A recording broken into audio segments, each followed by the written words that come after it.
Welcome to Watch the Bookerman and to the second episode of a 10-part series where I book the last 2 months of 2009, preparing for a TEW 2020 save I have, which will begin at the start of 2010 with Paul Heyman joining the company. In real life it was Hulk Hogan. I'm doing the alternate timeline of if Paul Heyman had taken over at that time, but this episode begins with Mick Foley, somebody who might not have much of a future in TNA when Paul Heyman comes in, but he joins commentary as Dr. Stevie faces Abyss. In real life, this match ended with Raven's return, a blackout, and him helping Dr. Stevie to save his TNA career. This match wasn't contested with Dr. Stevie's contract on the line, and as a result I was happy to have Abyss win the match, no Raven return. I felt it was a little bit pointless to bring him back because he's somebody who's also not going to be part of the long-term plans for this save, so to bring him back for 1 or 2 months just seemed like a waste of time. So Abyss picks up the victory and has his arm raised in the ring by Mick Foley after the match, the seal of approval putting him over, endorsing him as the future,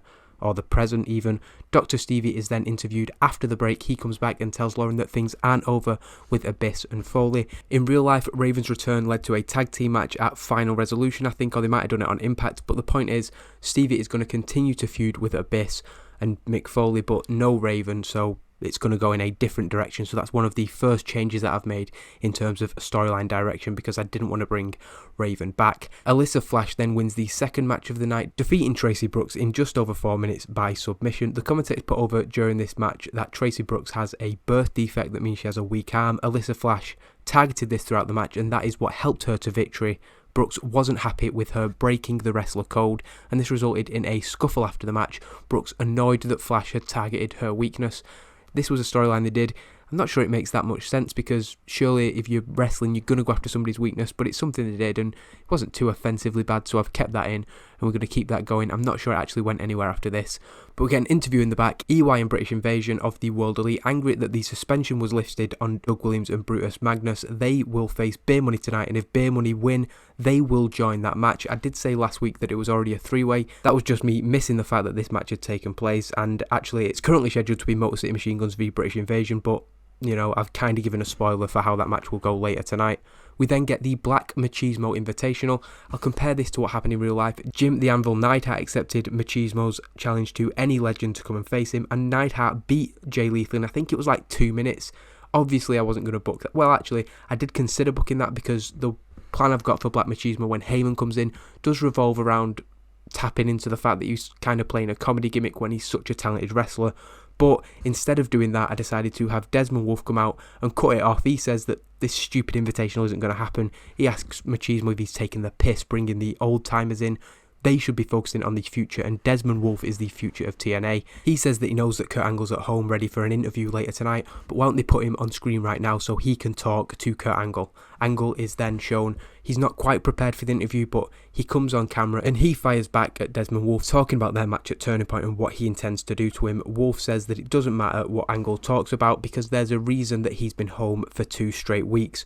Wolfe is going to send him home once again at Turning Point, because he is the new top dog in TNA, and that is why he's taken Kurt Angle down. Angle's storyline in this is that he doesn't respect Wolfe, because Wolfe has come in, he's trying to take down the biggest dog in the yard kind of thing, but he hasn't proved anything, and Angle says that now he's prepared for Desmond Wolfe. He wasn't ready for him last time, but now he knows how good he is. Angle is going to show that he is even better. We then get the tag match that was spoke about earlier, Beer Money defeating British Invasion. They're added to the match. It's now a 3-way match. I think that Beer Money and Motor City Machine Guns are, of course, going to be 2 of the cornerstones of this tag team division. I do like British Invasion as well. Magnus is a little bit raw at this time in his career, but he does have the veteran Douglas Williams to help him, so I do think there's a good dynamic there. But in terms of being our top level tag teams, I think Beer Money and Motor City Machine Guns are amongst 2 of the best tag teams in the world at this time. After the match, we end the hour with Lashley explaining why Crystal isn't here. Scott Steiner's been stalking her basically recently, and Lashley thinks it's safer if she is at the hotel. The producers then tell him that they've received footage from Scott Steiner. He's at the hotel with Crystal. This results in Bobby Lashley getting into his car and he's driving. He's going to go and get his hands on Scott Steiner, who is basically creeping out his wife once again. The second hour sees AJ Styles got a promo in the main event. He wants to stop the issues between him and Daniels. They're best friends, they go way back, and this thing has gone too far, but tonight he faces Samoa Joe, and that has to be his focus ahead of Turning Point just 3 days after on pay-per-view. We then get a tag team match, ODB and Tara, a bit of a makeshift team against the Beautiful People. This Sunday it will be ODB and Sarita and Taylor Wilde against the Beautiful People, and Tara against Awesome Kong. During the match, Awesome Kong comes out, and quickly the match descends into chaos. All 8 women involved in the knockouts matches this Sunday get into a brawl, are pulled apart, and it's just a chaotic scene as we go into the commercial breaks. We then come back to see Lashley has found Steiner in his hotel.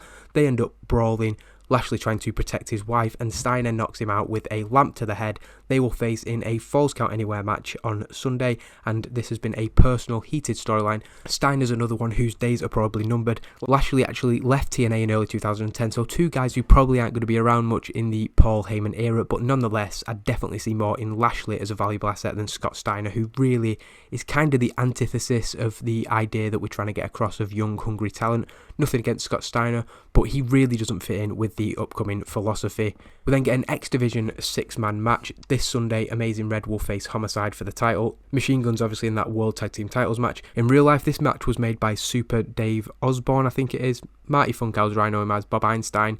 So if he was like a contractual thing that they had to have him there, I'll put him on commentary for this match. Obviously he's not in the mod, so it doesn't matter either way.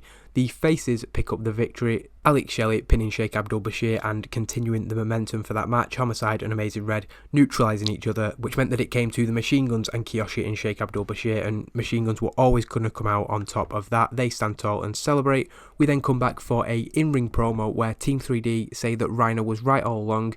They were stupid for not seeing it. There's a conspiracy going on. Paul Heyman is coming to TNA, but they see that they're being pushed out. They're going to have to speak to Paul when he comes here. But for now, they're going to have to compete with the idea that it's them against the world. This brings out Morgan and Hernandez, who are challenged to a 3-on-3 match if they can find a partner in time for Sunday. Morgan and Hernandez say that they don't need a partner. They'll fight them 3-on-2 and they will beat the crap out of the old timers. But D'Angelo De Niro comes out. He's been a heel in his run in TNA. He's not to be trusted, but Hernandez and Morgan will accept him as a partner because obviously going 3-on-3 is better than 3-on-2. What the Pope's intentions are, we don't know, but I guess we'll find out at the pay-per-view. We do actually need to turn Team 3D. They're going heel, both of them. That was a complete success, and that was a complete success. There was no build up to that heel turn, but it's the first 2, so if I do any more like that, it'll be an issue, but those 2 will be okay. We then get an interview with Daniels, who will be in the main event at Turning Point, but he will not be in tonight's match, of course, because it's AJ v Samoa Joe, but he comments on it saying that he is friends with AJ. He accepts the apology of AJ Styles, which is a little bit backhanded because AJ didn't apologise, he just said that he wanted to put it behind them. But Sunday, it is every man for himself, and he knows he is just as good as AJ Styles, so he's going to stop at nothing, and he means nothing, to win the TNA World Championship for the first time. That main event sees Samoa Joe defeat AJ Styles when Daniels comes out and causes an unintentional distraction to AJ Styles. It's obvious that there's issues between the two still ongoing, but Daniels claims that he's out to support AJ Styles. AJ says that the best thing Daniels can do is to clear off and let him compete against Joe, but he is caught in a coquina clutch and choked out by one of the contenders for this Sunday's match. Samoa Joe stands tall once again to end the go-home show. That's 2 weeks in a row now that he has stood over his pay-per-view opponents, and he is looking like the favourite. His mind games have worked. He has successfully got between AJ Styles and Daniels, and with them focusing on each other, he can put all his attention on the TNA World Championship. So again, I think that was a decent match. I did change a few things on the card. They had an 8-man tag, and I cut out some of the segments because there was a lot. Again, I think there was 31 angles on this show, maybe. I did write it down somewhere. Yeah, there was 30 segments on the show, 7 backstage interviews, 7 matches into the 2 hours, which felt a little bit too much. They had loads of stuff with like Super Dave Osborne. It was a cluttered show again. We've got this down to 19, and that's more likely what I want. An average of 20 segments, I'd say, is okay for a 2-hour show. What's that about? An average of 6 minutes an angle, whereas on this it's like 4 minutes an angle, so that's including matches as well. Like I say, at this time there was so much going on in TNA. I think Vince Russo was a big part of the booking team, so that probably explains why it was sort of chaotic show, but I do want to calm that down, and Turning Point is going to be a key part of this, the next show in this save. It's going to be where we begin the marketing that Paul Heyman spoke about, young, hungry talents. The TNA originals are going to make up the core of our roster, and that's why we've not seen Kevin Nash so far, why Scott Steiner is in that feud with Lashley, but after that I don't know where he goes.